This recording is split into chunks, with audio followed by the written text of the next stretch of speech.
No sir, pag barado po yung brewer sir,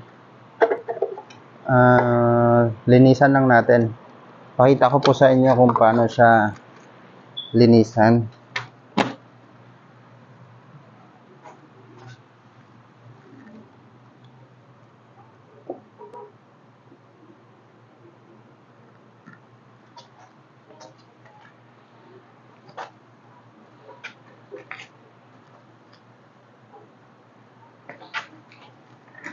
Ganito lang po.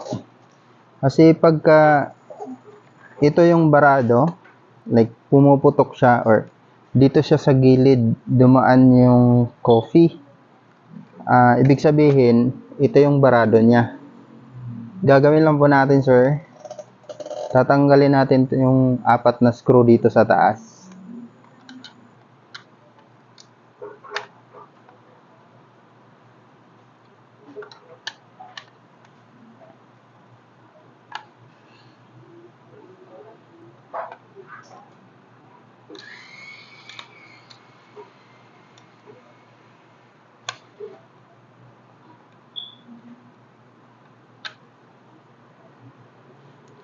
Sure nyo lang po yung pagbalik nyo mamaya, naka-align pa rin siya. Kasi minsan, itong pagbalik na ito, baliktad siya. Kasi gaya na ito, dapat nakaharap ito dito. Tapos, yung bukasan ninyo, nakaharap dun. So, ano siya, kabilaan.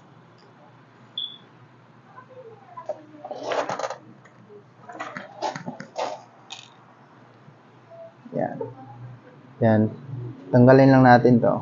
Tapos, ito sir, may lock ito dito. Bali, 4 yung lock na ito. Pagka tanggal na ito, itulak lang dapat ito eh. May lock itong magkabilaan, dalawa. Itong dito, tapos dito din sa kabila. Dito din, saka dito. So, ang gagawin lang, tulak nyo po muna yung dalawang kabila. Tapos tulak nyo dito sa taas. Tapos next nyo dito sa pag nakatabingi na siya, tulak nyo na din dito sa kabila. Tapos, tulak nyo din. Yan. Tapos, yan. Matulak na yan siya. Pababa. Yan. Tapos, ang paglinis na ito lang kasi yung barado sir eh.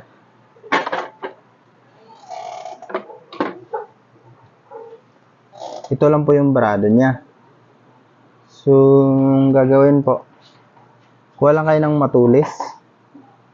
Meron yang rubber dito sa gilid. Paikot yan siya. Pwede nyo tong sungkitin.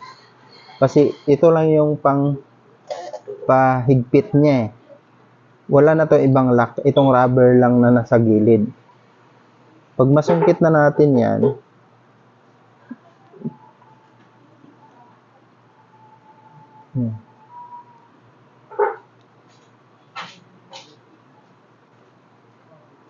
yan, ganito. Masungkit na natin. Ganito lang siya. Rubber lang to, pabilog. Yan. So, tapos, yan, sungkitin lang natin to. Yan. Madali na lang.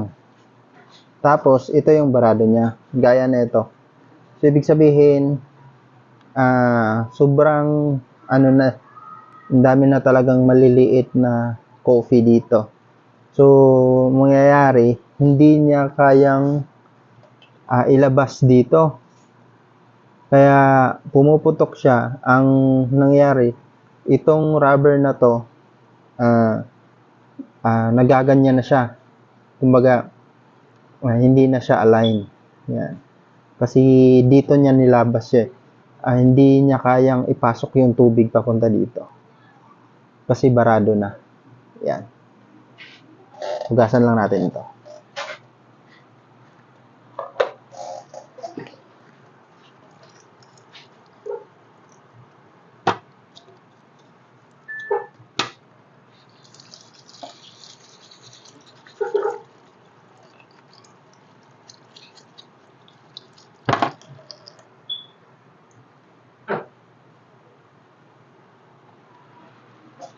Yan, ganito po siya.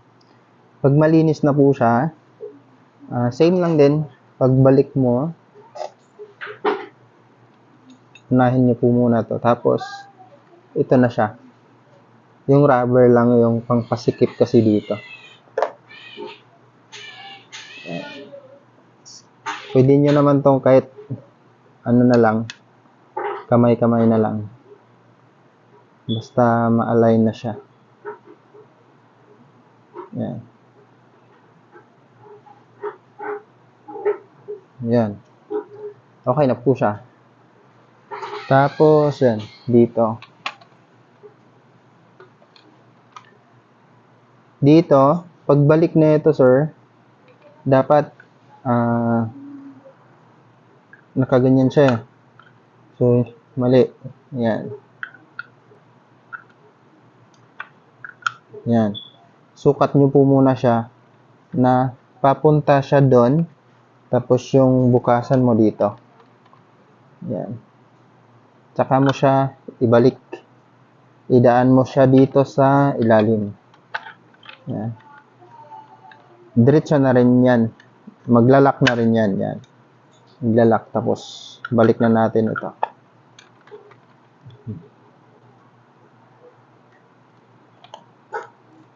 Yan. Ganun lang po siya. Tapos okay na po ito. Pagka barado, pagka yung problem niya, yung dito sa may waste, dumadaan yung coffee. Ito lang po yung gawin natin. Lilinisan lang po yung brewer unit natin.